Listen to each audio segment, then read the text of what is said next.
Hey everyone, welcome back to another recap podcast from SNXweave, where we give quick weekly recaps of news and important updates from the previous week from the Spartan Council and core contributors, as well as discuss what the Grants Council and ambassadors are up to, so let's get started. First up, a draft roadmap for the year was released, and key milestones include scaling base volume to $20 million a day, deciding on a new chain to deploy V3 and perps to, converting governance to be fully on-chain. Jackson asked if this was really a priority, given that it doesn't move the dial much for the end user, traders, of the Synthetics product, perps. Cav replied saying that further decentralization of governance is something that the protocol has been working towards for a while, and continuing to build on that is an important part of the protocol. The next milestone is the release of L1 perps. This has been in progress for a while and has already been through one audit and is getting ready for a second. This will be a V3 release, which means there will need to be sufficient collateral on V3 on L1, which may require some incentives. The target right now is roughly $100 million of SNX collateral to make this a functional product for the expected user base, which is approximately 20% of the SNX in the V2 system.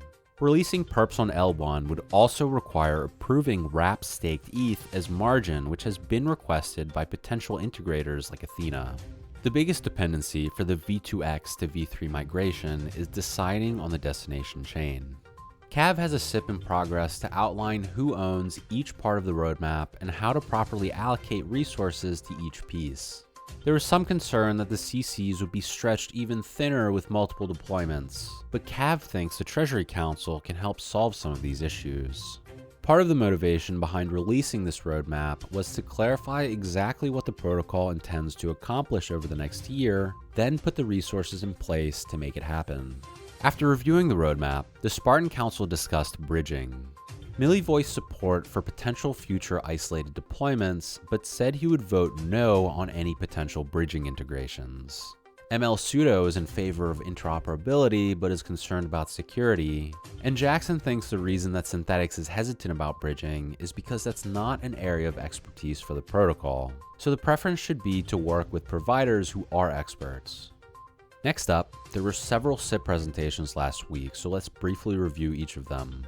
The first was SIP 355 to add extra views to spot markets.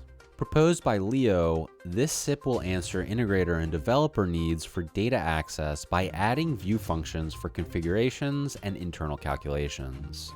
The new views add price data, wrapper data, market owner, and market skew data.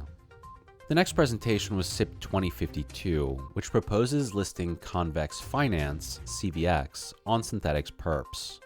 Bert explained that Convex specifically reached out in support of listing this asset, and the Convex community has a lot of active Quenta users. The next presentation was SIP 2050 to deprecate SINR. Caleb presented the last few SIPs, starting with this one to deprecate the SINR synth, which has very little open interest, approximately 140 SUSD worth. Like other deprecated synths, the price would be frozen at the time of implementation, and anyone holding the asset would be able to redeem SUSD at the frozen price. The next presentation was SIP 2051 to deprecate perps markets with zero max market value. This SIP proposes deprecating 15 perps markets, voted on for delisting in SIP 2047, in 6 months on July 31st, 2024. This would remove them from the futures market manager and allow for the oracles to be deprecated as well. Caleb explained that the 6-month grace period would allow users ample time to close any positions they have open. The last presentation was SCCP 2077 to activate the risk control module. This SCCP proposes activating the risk control module, which would allow for the reduction of OI to 0 for a predetermined list of markets, outlined in the SCCP. This SCCP is the next step for SIP 2048, which proposed the introduction of this mechanism and was approved with 7 votes in favor. This mechanism is for emergency use only during periods of unusual market activity that prevent arbitrageurs from participating. The module will be controlled by a Gnosis safe, and the endorsed account is a 3 of N multisig including the deployer and the PDAO, which effectively means it will be controlled by the PDAO but directed by the Interim Risk Council. This will eventually be the full responsibility of the Risk Committee, but until the Risk Committee is formed, this process creates a check between the Spartan Council, via the Interim Risk Council, and the PDAO.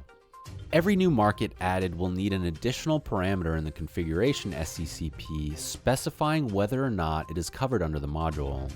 Kane asked about the process on how this would be activated, and Caleb explained that there are off-chain monitoring systems that would alert the Risk Council of any issues.